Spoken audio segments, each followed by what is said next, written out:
Favoured amongst the Daemonettes, the Heralds of Slaanesh dance across the battlefield, leaving their kin in cutting a bloody swath through the enemies of the Dark Prince. And today, I shall be kit bashing one of these deadly ladies.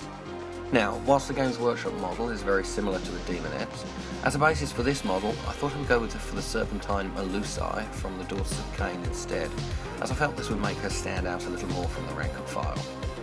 That, and I have some of those lying around anyway. The Melusai which I chose to use was the Ironscale from the Shadow and Pain box, as she was rather more ornate than the others. To start with, we shall be taking the parts needed to make the snake tail from the sprue, and cleaning up the various tabs and mould lines.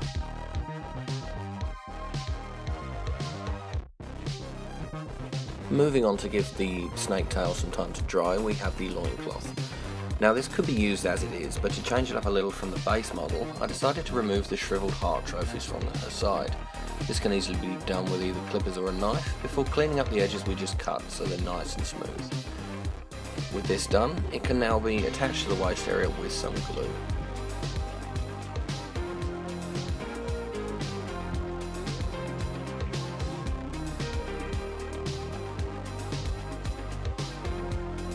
So where the hearts were, there's now a gap, and to fill it I felt she should have some fancy decoration. With this in mind, I decided to use the hair from one of the Kinneri left over from my last conversion. Using clippers, I carefully removed a section of hair from one of the heads, and again cleaned up the cut area with a knife. This part fitted surprisingly well, with not a lot of cutting needed. Just a few trims around the edges so that it sat flush with her waist. Do not worry too much if it does not sit perfectly, especially around the front area, as there will be another part covering this later on.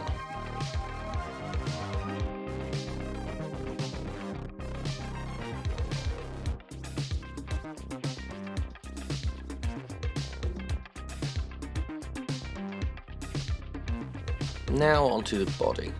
The Melusai body I'm using is actually a really good size for those of the Daemonettes, and could be used as it is, but again I felt it needed to be changed more from the base model, so I took one of the spare Daemonette bodies, in this case from the Hellflayer kit. Taking my nice new hobby saw, I carefully measured up and removed the torso from the Daemonette body, and moved on to the Melusai.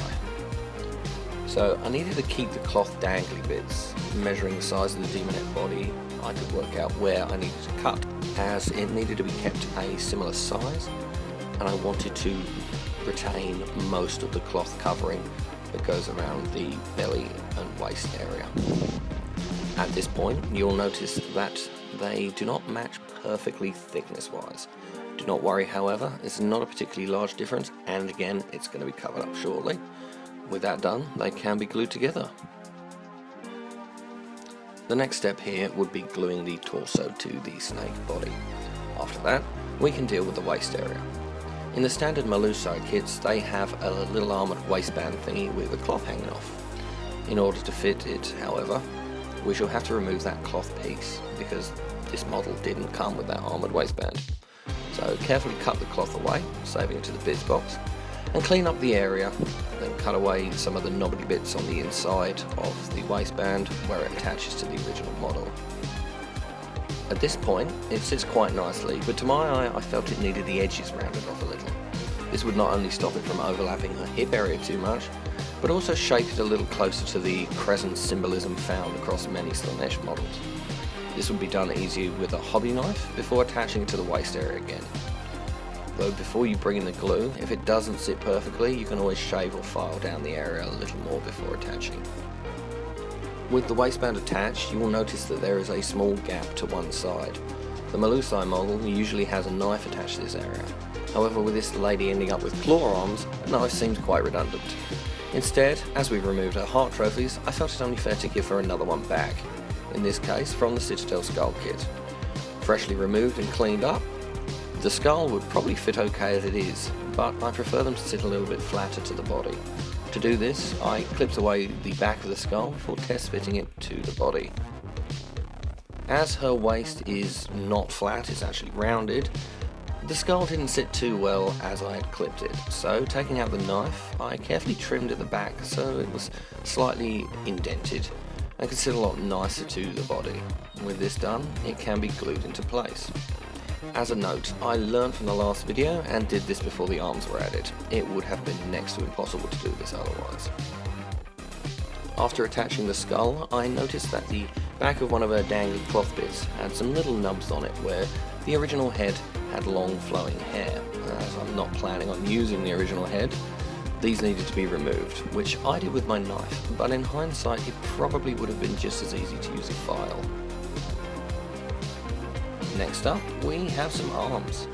So for these I have taken a pair of the claw arms from the Hellflayer or the Seeker Chariot kit, as they are a lot more ornate than the ones I had left over from Daemonettes, which suits the standard Herald quite well. These just needed a bit of cleaning up of mould lines and the sprue tab on the joint before they could attach to the torso. Now, her left arm was an easy glue straight on with no adjustment needed, and if you wanted to make an easier build, the right could also be just as simple. I, however, was not keen on the angle of the right arm, as it looked a little off to me, so, taking my knife, I trimmed the shoulder joint a little, taking care to only take off a small amount of plastic at a time, and it is way easier to cut off a little more than it is to glue it back on.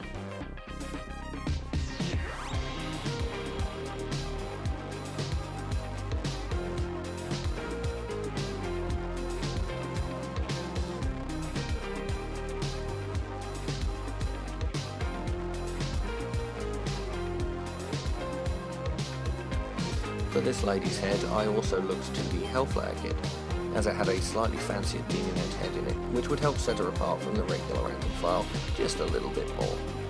It also featured an open-mouthed expression, which fits the pose quite nicely, giving the impression that she's screaming at the enemy, or maybe the barista got her coffee order wrong, who knows. This was probably the easiest part of a conversion I've ever done, as the head is designed for this torso we're using, and it could be attached straight on with some plastic glue.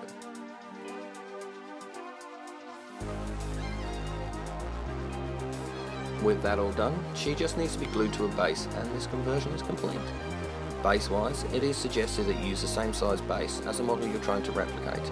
In this case, the Herald comes with a 32mm base. However, I do not have one of those on hand, so I used the 40mm one that came with the Melusai. As I don't plan on doing any tournaments, this shouldn't be a problem, as the rule of cool generally wins out in casual games. After some quick basing and a painkiller, here is my finished Herald of Slaanesh, ready to slither her way across the battlefield buffing her kin. If you liked this video, or it gave you some ideas of your own, please consider hitting a like and subscribing for more conversions in the future. On that note, have a good one, guys.